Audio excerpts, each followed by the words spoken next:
June 2025, Nigeria's exports to other African countries crashed by 631.5 billion naira, sliding from 2.49 trillion in Q3 2024 to 1.85 trillion in Q1 2025.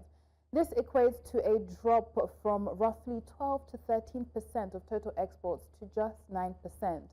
The decline has been attributed largely to oil export fluctuations, both in volume and pricing, despite a near 11.5% growth in non-oil exports. Stakeholders now emphasize the acceleration of non-oil trade and full exploitation of intra-African connections like AfCFTA and Pan-African Payments and Settlement System as critical to recovery. We now have joining us an expert in the field, Nii, with us. Great to have you in the studio. And thank you for having me here. Yes. So let's begin with what we have. Obviously, there were a lot of expectations that a unified exchange rate would boost exports, but we're not seeing that pace. And even with all the drive around intra-African trade, the deglobalization pretty much, and Africa huddling together to drive trade, we're not seeing that reflect on the numbers. What are your thoughts on this? Is it just lip service? Okay, thank you, and thank you to our listeners. When you talk about unified exchange rate, you're talking about what currency now? So if you're talking about trade around the African region, all right, we're talking about having the Anglophone and the Francophone speaking part of Africa. So how do you unify trade when there's no common currency? All right, so the common currency that everybody has is the dollar, all right? And if you look at, if you look at where we are, okay, English speaking, our closest neighbor is Cotonou, all right, French speaking, spending French francs, you understand? There's going to be difficulty in being able to unify any payments in that region. But moving from that point is the fact that there's so much talk about, we've had conversations around the echo currency, for some time now, looking at how the African continent can unify trade, and it's interesting to talk about, things that have to do with PAPs, AfCFTA, and all of those things. Yeah, they are good, all right? But I think we're not there yet, and those are some of the challenges that, are bedeviling us at the moment. But I believe we are seeing some gains, right, in particular sectors. So which sectors would you say are winning when it comes to export drive? Okay, so I can tell you for free that it is food that is winning. Food? Oh, food, yes. So if you look at food, especially when you're looking at the region across out of Africa, right? When you're talking about doing exports, non-oil exports to the United States, to Canada, to Germany and all of those countries, you talk about food, all right? Because that's really what the major concern is. People want to be able to eat African food, all right? But on the African side, we have the informal export, where you have this. I was in Cotonou 3 weeks ago, and I realized that in Cotonou they do not do a lot of manufacturing. No, so you see a lot of things that are being exported into Cotonou from Nigeria. So those are the informal things like sardine, Indomie, and all of those things. They take them in very large quantities, you understand, and move to those regions. All right. So when you look at the African region, you're looking at countries around the region not really doing a lot of manufacturing, so they do a lot of consumption. All right. And they're largely things that are, what they call the fast-moving goods, and that's what plays on the African continent. And that raises concerns around agricultural produce. Are we seeing that also move within the continent? What sectors, especially with agriculture, what sectors are benefiting in terms of that? In terms of agri, right? You would realize that if you're talking agri, you're talking about food. You're talking about food that's going to be processed, because every time you're talking about food out of the country, Nigeria, you're talking about processed food. Okay. Now, up until now, that's when you hear Nigerians are migrating to other African countries. It was never the norm. Okay, so it's always been, I want to go to America, I want to go to Canada, and all of those places.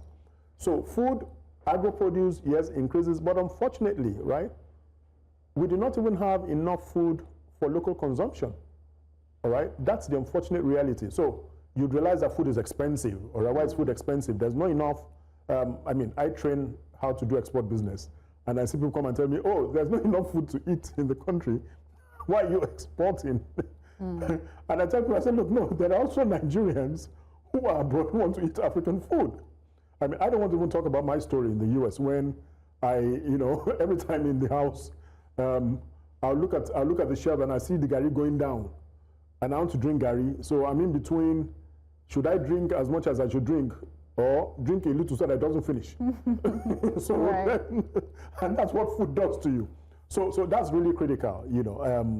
Food would always be very, very important.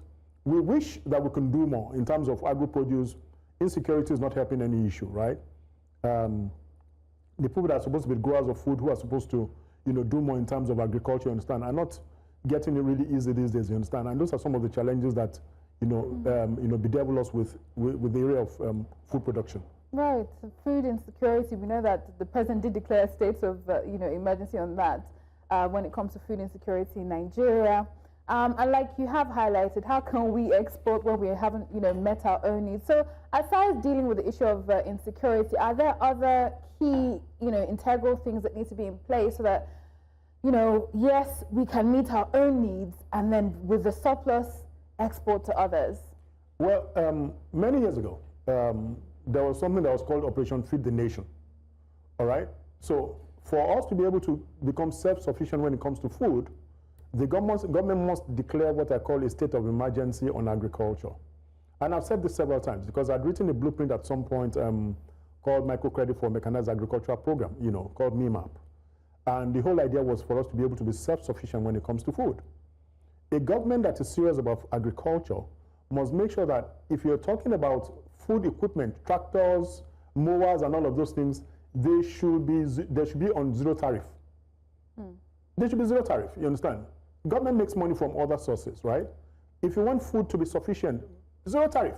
If you want to bring in equipment that has to do with agriculture, you want to farm, you understand?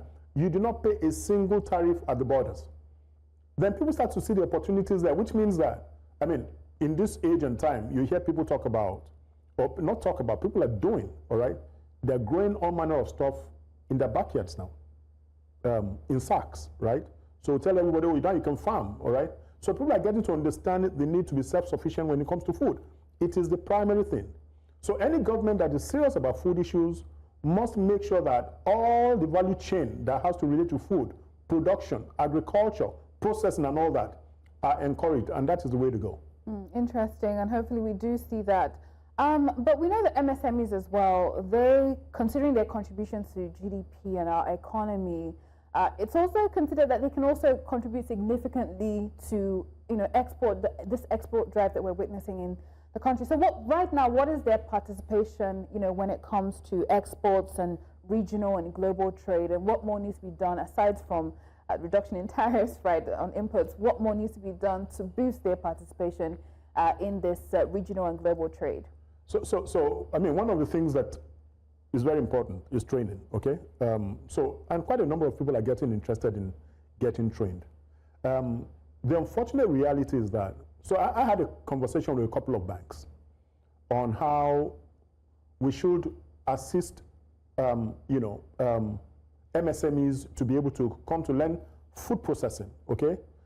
Farmers who do not understand food processing, we can bring them together, tell them about the opportunities. It's a win-win. The banks get more foreign currency, all right, because people are going to export more. Now, and the largest chunk of these people are MSMEs. We said, government, why don't you, no, not government, the banks, why don't you support them? And make sure that we can encourage a lot more of them because they own accounts in your banks.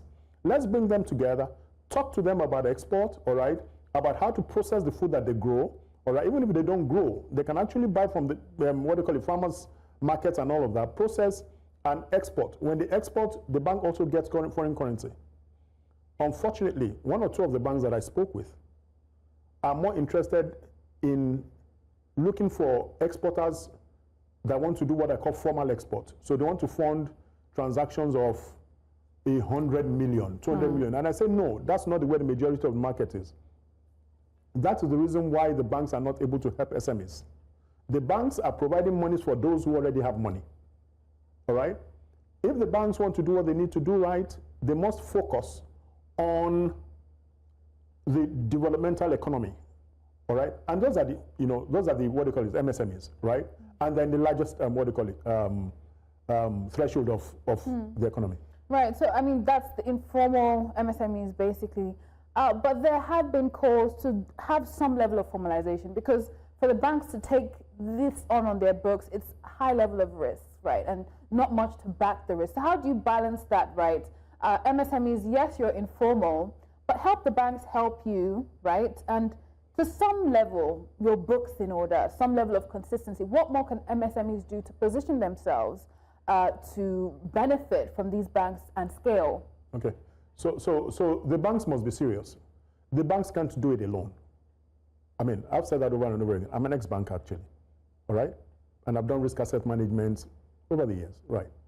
The banks can't do it alone. The banks must work with consultants. And these are part of the propositions that I've made to the banks. You must work with consultants. It's not your thing. You have the money. We understand the business. We understand the market. We understand what not to do, all right? Now, I mean, look, Nigerians are very ingenious people. Look, you see a lot of fairs going on, exhibitions, and you see the very beautiful things that Nigerians are producing, from bags to, leather works, to fashion, and these people are still poor. So the banks need to work with consultants. I say, look, consultants, please design something, a framework that is workable. I've designed those frameworks. Banks, let us work together. Let's make this thing possible for these MSMEs, all right?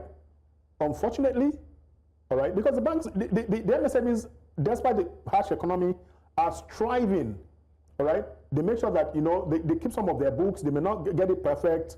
Some of them buy equipment, they try to do those things because some of them also attend trainings, to be able to help themselves become better in what they do. But they cannot scale if the financial institutions are not giving them backup. Right, and hopefully we see them do that one way or the other. It's been a pleasure having you on, Ni Adeosun, export expert, if I can put it that way. Thank you very much. On the show. And